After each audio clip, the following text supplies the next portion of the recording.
आज एक बात कुछ विषय से हटकर, हालांकि सरकार से संबंधित तो है वो बात, लेकिन समाज से संबंधित ज़्यादा है।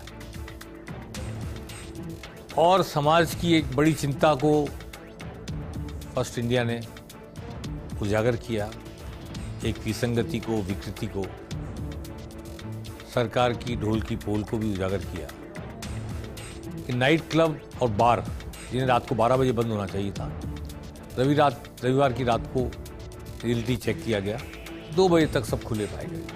और लाइव हमने दिखाया, कहीं डांस होते हैं, कहीं हुक्का बार चलती है, बार चलती है, शराब पी जाती है 12 बजे तक, 1 बजे तक, 2 बजे तक।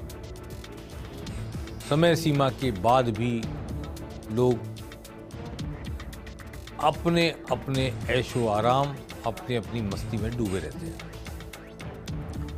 कई जगह तो ये स्थिति थी कि पुलिस को नहीं घुसने दिया जा रहा था, कई जगह ऐसी स्थिति थी हमारी टीम को नहीं घुसने जा रहा था, फिर भी एक स्टिंग ऑपरेशन की तरह ये किया गया।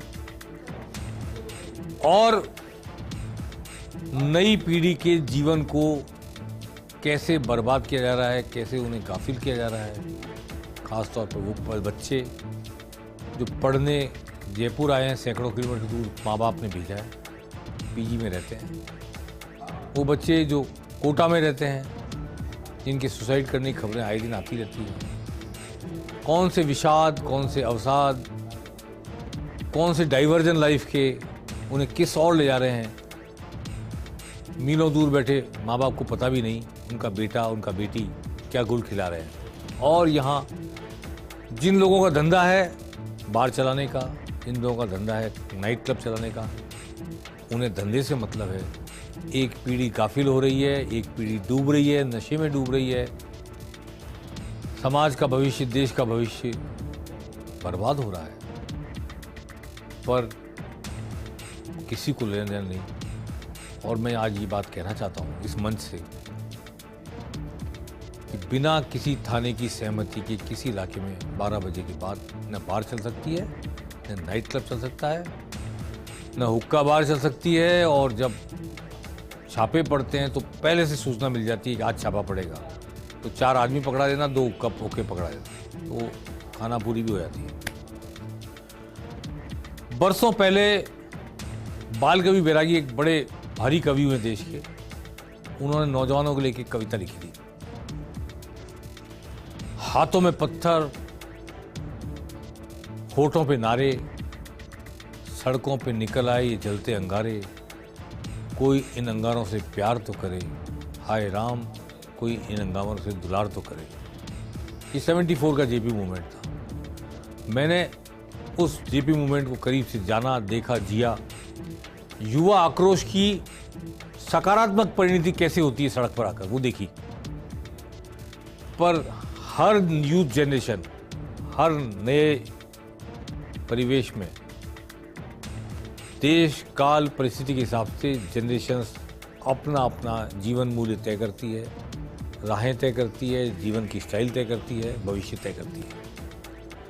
समाज की बुजुर्ग पीढ़ी का, समाज की को संचालित करने वाली पीढ़ी का दायित्व है कि वो ऐसा एनवायरनमेंट दे कि नौजवान पीढ़ी अपने भविष्य की दिशा में जब जाना चाहती है जा सके, उसकी आक्रोश की, उसकी शक्ति की, उसकी ओज की, उसकी तेजस्विता की सकारात्मक परिणति समाज में कैसे आ सकती है सामने, इस पर गौर करें।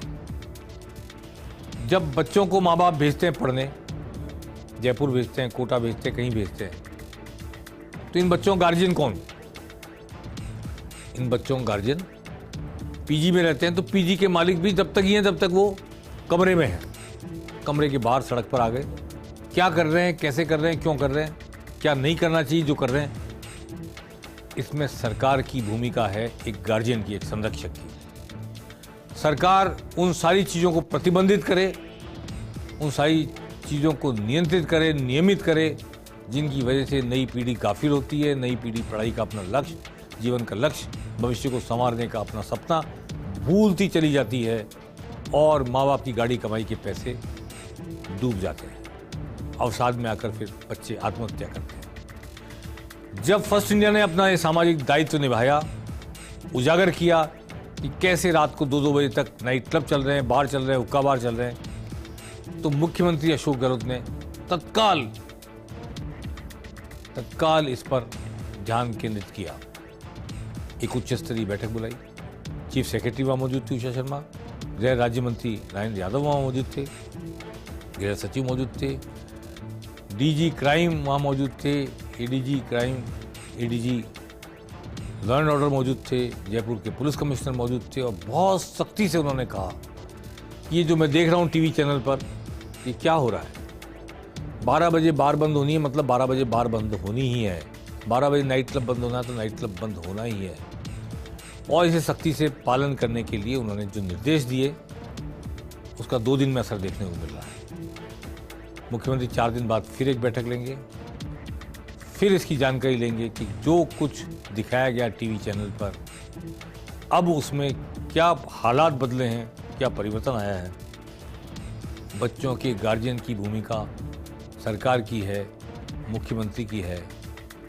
मैं कोई पॉलिटिकल लाभ के लिए नहीं बोल रहा उनके, लेकिन कह रहा हूं कि उन्होंने इसका कॉग्निजेंस लिया, एक्शन लिया, सख्त हुए, नई पीढ़ी के भविष्य की तरफ उन्होंने देखा। इसके लिए उन्हें साधुवाद दिया जाना चाहिए। चुनाव की जगह पॉलिटिकल नारेबाजी, पॉलिटिकल लांछन, आरोप प्रत्यारोप से दूर एक सामाजिक दायित्व निभाने की दृष्टि से, एक नई पीढ़ी के प्रति संवेदनशील होने की दृष्टि से उनकी तारीफ की जानी चाहिए। अपार्ट फ्रॉम पॉलिटिक्स सभी पक्षों को करनी चाहिए। मैंने 2 दिन पहले कहा था, जब गैंगरेप होकर भट्टी में डाला गया बच्ची को और डूंगरपुर में गैंगरेप के बाद सुसाइड की कोशिश की थी बच्ची ने, तब भी मैंने कहा था, आज फिर दोहरा रहा हूँ, 2 बातें कहना चाहता हूँ। मुख्यमंत्री जी तक शायद ये बात पहुँचे कि जिस बच्ची के साथ गैंगरेप होता है या रेप होता है, उसकी मनोदशा को संभालने के लिए समाज, सामाजिक संगठन, स्वयंसेवी संगठन, महिला संगठन या परिवार के लोग आगे आएँ और उसको 2-4 दिन तक, जब तक वो बदहवास रहती है, जब तक वो अपने आप को लाचार, लांछित महसूस करती है, उसकी साइकोलॉजिकल डील करें। अदरवाइज बच्चियां सुसाइड करेंगी। और जिस तरह पिता कूद पड़ा चिता में, इसलिए बजाय धरना देने के, बजाय उस पर राजनीतिक रोटी सेकने के, पॉलिटिकल पार्टीज को, स्वयंसेवी संगठन को, राजनेताओं को, सामाजिक नेताओं को कोशिश करनी चाहिए उस परिवार को संभालें, उसको हीन भावना से ग्रस्त न होने दें। सोसाइटी में कोई भी क्राइम किसी के साथ कभी भी हो सकता है, उसमें उसका कोई दोष नहीं होता।